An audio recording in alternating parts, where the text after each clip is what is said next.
அனைவருக்கும் வணக்கம். நான் தான் உங்களுடைய சங்கீத ஆசிரியை சிவகௌரி தவகணேஷ். இன்றைக்கு திடீரெண்டு எக்ஸாமுக்கு போய்க்க அப்படி வீடியோவில் வந்துட்டேன்னு நினைப்பீங்க. கண்டிப்பாக நார்மலி நான் எவ்ரி டைமும் ஆஸ் அன் எக்ஸாமினராக போய் அதில் அமரும் போது ஃபோட்டோ எடுத்து இந்த சமூக வலைத்தளங்களில் சரியான ஒரு பெருமையாக நான் அதை பதிவிட்டுக் கொள்வேன்.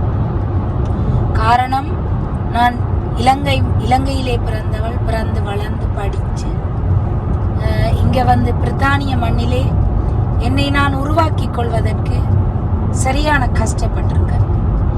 என்னை இந்த ஒரு எக்ஸாமினர் என்ற துறையில் அதுக்கும் நான் உண்மையாக படித்தது சோசியோலஜி தான். யூனிவர்சிட்டியில் நான் என்னுடைய பிரதான பாடமாக எடுத்திருந்தேன். அது மெனி டைம் சொல்லி இருப்பேன். ஆனால் ப்ரைவேட்டாக மியூசிக் செய்திருந்தேன். நான் எனக்கு மியூசிக் அவ்வளவு பிடிக்கும். மியூசிக்கு பெற்றோருக்கு பிடிக்கும் என்றதுக்காண்டி நான் அதை செய்திருந்தேன். அதுதான் உண்மையில் எனக்கு பிரித்தானியாவில் ஒரு கை கொடுத்த ஒரு ஒரு என்னன்னு சொல்லுவேன், என்னோட ப்ரொஃபஷனலாக அதை நான் பார்க்குறேன். அப்படி நினைக்கிற டைமில் தான் நான் எவ்ரி டைமும் போஸ்ட் பண்ணுவேன். மாதா பிதா குரு தெய்வம், என்னை படைச்ச எல்லாருக்கும், என்னை படைச்ச ஆண்டவனுக்கும், என்னை உருவாக்கிய அனைத்து உறவுகளுக்கும் மிக்க நன்றிகள். உண்மையிலேயே இந்த நிலைமைக்கு நான் வர்றதுக்கு இடைக்குள்ள அவ்வளவு கஷ்டங்கள், வாழ்க்கையில் அவ்வளவு அடிபட்டு சரியான சவால்களை எல்லாம் அனுபவிச்சு தான் இந்த நிலைமைக்கு வந்திருக்கிறேன். இப்போவும் நான் படிச்சுட்டு தான் இருக்கிறேன். என்னுடைய சங்கீதத்துறையில நான் இன்னும் மென்மேலும் படிச்சுட்டு தான் இருக்கிறேன். இப்பவும் என்னுடைய ஏதாவது இந்த கலை பயணத்தில் என்னுடைய பிள்ளைகள், அதாவது மாணவர்களோடு நான் பயணிக்கின்ற நேரங்கள்ல கணக்கு தடைகள் எல்லாமே வரும். ஆனா அது எல்லாத்தையும் நான் ஒரு ஃபோர்வர்டா தான் எடுப்பேன்.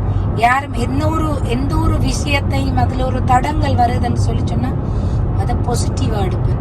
டவுன் ஆக மாட்டேன். அதுதான் என்னுடைய தன்மை. அதனால்தான் நான் இந்த நிலைமையில இருக்கிறேன்.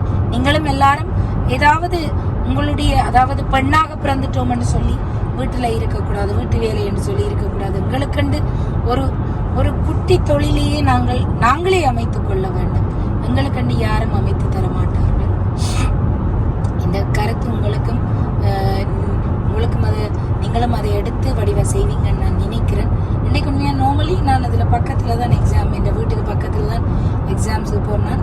இன்னைக்கு கொஞ்சம் டூ ஃபாராக போயிட்டு இருக்கேன்.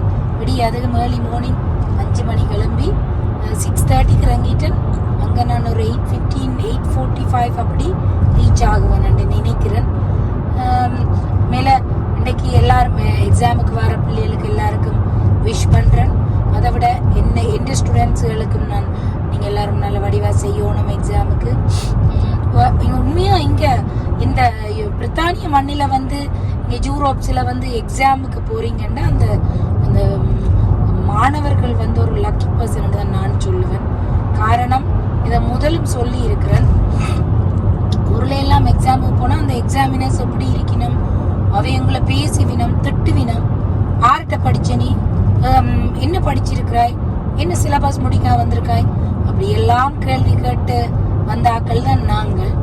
என்ன சுருதி செய்யறா பாடுற அப்படி இப்படின்னு கிளி விழும், எக்ஸாம்லேயே கிளி விழும். அது இங்க உள்ள பிள்ளைகளுக்கு விளங்குறது இல்லை. உண்மையில நான் எக்ஸாமினர்ஸா போறேன். எங்களுக்கு எனக்கு செமினார்ஸ் எல்லாம் நடக்கிறது. அதில் சொல்லுவார்கள், அது என்னன்னு சொன்னா, நாங்க யூரோப்பியன் இந்த சட்டத்திட்டத்துக்கு ஏற்ற மாதிரி நாங்களும் ஒர்க் பண்றோம். காரணம், பிள்ளைகளுக்கு பயந்து எக்ஸாமினர்ஸ் இருக்கிற நிலைமை தான் இங்கே இருக்குது. பிள்ளைகளுக்கு பயந்த மீனிங் என்னன்னு சொன்னா, நாங்க பிள்ளைகளை அப்படி ட்ரீட் பண்ண வேணும்.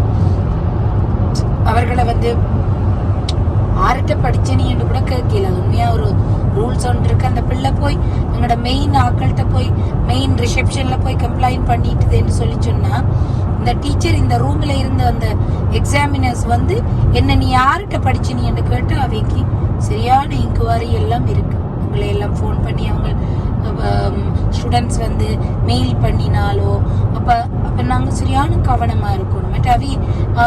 இந்த எக்ஸாமினர்ஸ் என்னோட ரூடா இருந்தவை ரெண்டு சொல்லி ஒரு குட்டி மெசேஜ் ஒன்று போட்டாலே உடனே அந்த ரூம் நம்பர் தெரியும், எங்களோட கான்டாக்ட் நம்பர் அவைகிட்ட இருக்கும்.